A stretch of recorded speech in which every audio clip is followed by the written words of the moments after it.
outside as well. Oh, Yes. yes. So I think it takes time, but I look to see all the cars are gone, so I think that's good for us. Good morning. I think we have about 3 or 4 that still aren't here yet, but we will go ahead and get started. Now, I don't, as far as I know, I don't have any more fourth grade coming. So it might be that 4th grade wants to come up, or that's 3rd grade. 4th grade or 3rd grade, you might want to move up here to this table, and that would be great. You wouldn't have to sit in the very back. And 5th grade, it looks like if y'all want, 5th grade wants to come over to this table. The more at the table, the better, because we're going to be working and putting our minds together. So we can, I'll change out your packet for 3rd grade, and you just bring your 3rd grade packet up. 5th grade, bring it over. I think the ones that are coming are 2 2nd grade and 1st grade. So we can put there and or back there. They can sit back there. Do you want to move over there with that? Either way, doesn't matter. You're not right.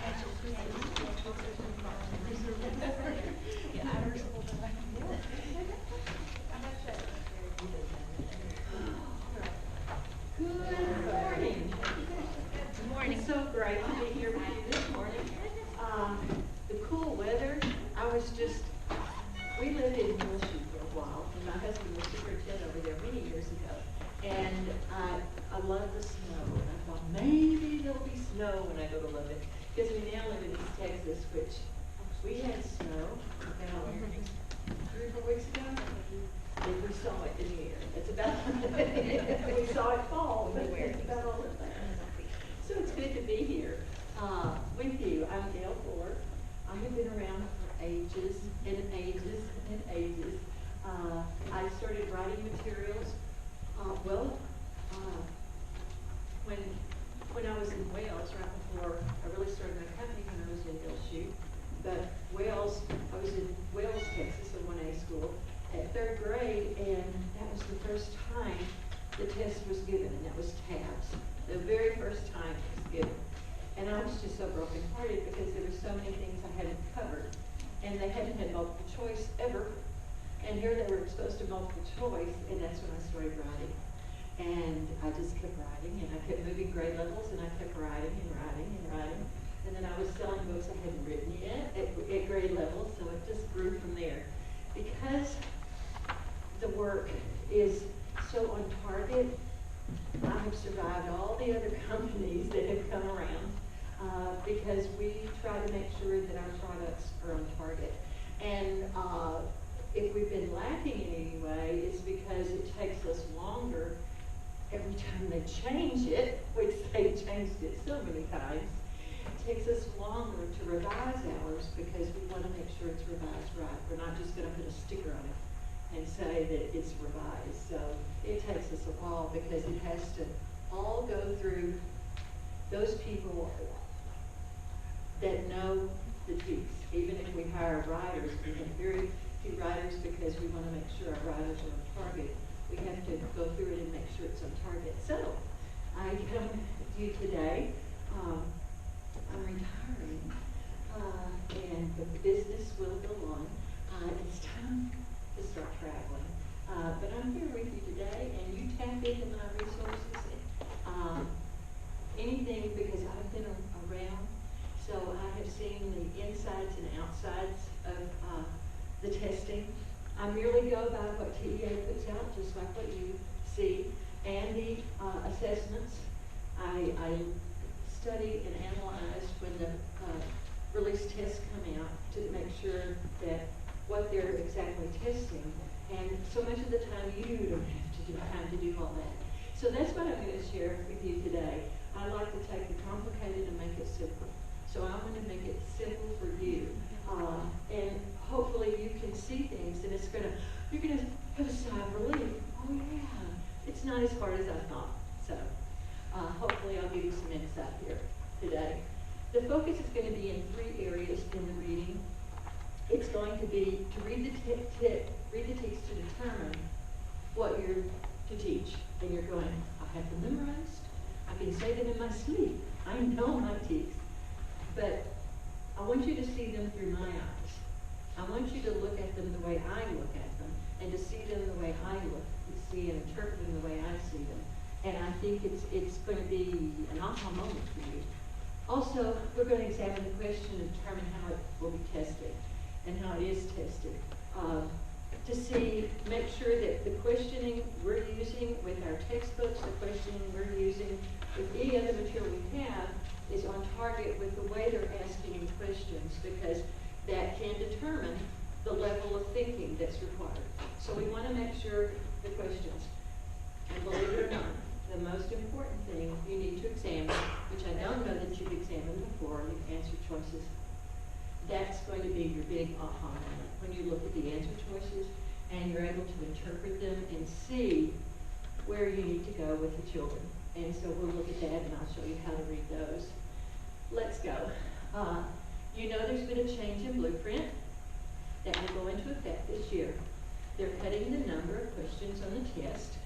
And so here we see we're going from third grade from 40 questions now to 34 questions on the test. From 6 to 5. Now, this is one time that they've changed it, but see, these stay the same every year, except for this year when they changed the blueprint. But these numbers are solid. You will have from here on out 5 questions under category 1. You'll have 15 questions under category 2 and 14 questions under category 3. That does not change from year to year. They have to keep their percentages as far as vocabulary, literary, and informative. So 15% of your test is vocabulary. It is totally vocabulary because normally for 4th and 5th grade, your category 1 is vocabulary and paired passage, but you don't have paired passage in 3rd grade. So it's total vocabulary. So 5 questions are going to be centered on vocabulary because it's so strong in elementary. Category 2 is your literary, and there's 45% of the questions, which will be 15. There's always more coming from category 2 at each grade level than category 3. That is because there are more genres at category 2 than category 3. What grade level? Oh, I'm 4th grade. Okay, 4th grade. Right here. There's the table. Okay, also understand here, it says 60 to 70, 30 to 40. I kind of go 65, 35. 65% of the test will be readiness, and 35% of the test will be supporting. You know, we have more supporting teaks in reading than we have readiness. There's a reason for that. Readiness is your core, and they're saying you will get to the core. You teach the core, you teach the readiness. Supporting, it's not tested every year. Supporting is either getting them ready for next year or reinforcing what was taught the year before, but it's not your core. Readiness is your core for your grade level. And so 22 questions will be coming from readiness and 12 will be coming from supporting to meet the 65-35%. That's how important readiness is. So pay attention with your curriculum. If it says readiness, you are to spend that extra time.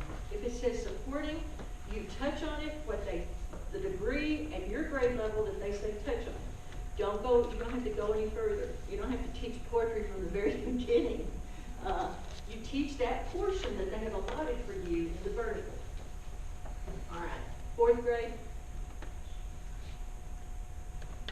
Okay, we've gone, this is true now all the way up. It's 8 questions. It's always 2. They're subtracting 2 from your category 1, 3 from your category 2, and 3 from your category 3.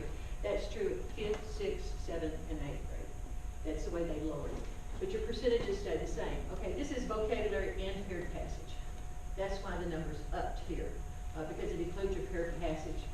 And then category 2 is your literary, and category 3 is your informative. 23 questions dealing with readiness and 13 with approximately with your supporting, according to their percentages. 5th grade, it's lowering it to 8, 16, and 14. I understand it, the number of stories this year will not change. It possibly will change in the future, but they've already established the stories, and that they've already field tested and everything, and they will most possibly stick with the number of stories, but maybe in years coming up, they will maybe lower the number of stories because of the number of questions that's been lowered too. Okay, I want you to open everybody got a workshop book.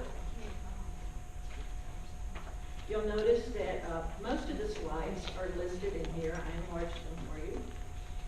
I want you to look at the ticks on page 6. All right, the way I want you to examine the ticks not only horizontally but vertically.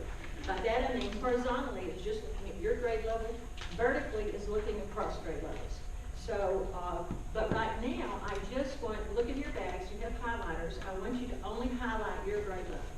So go through and highlight the ticks that are your grade level. So you will, when you answer the questions, you're only looking at your grade level. So just for category 1, go through, which is on page 6 and 7, highlight your grade level. And then I want you to answer the questions on page 8 according to your grade level.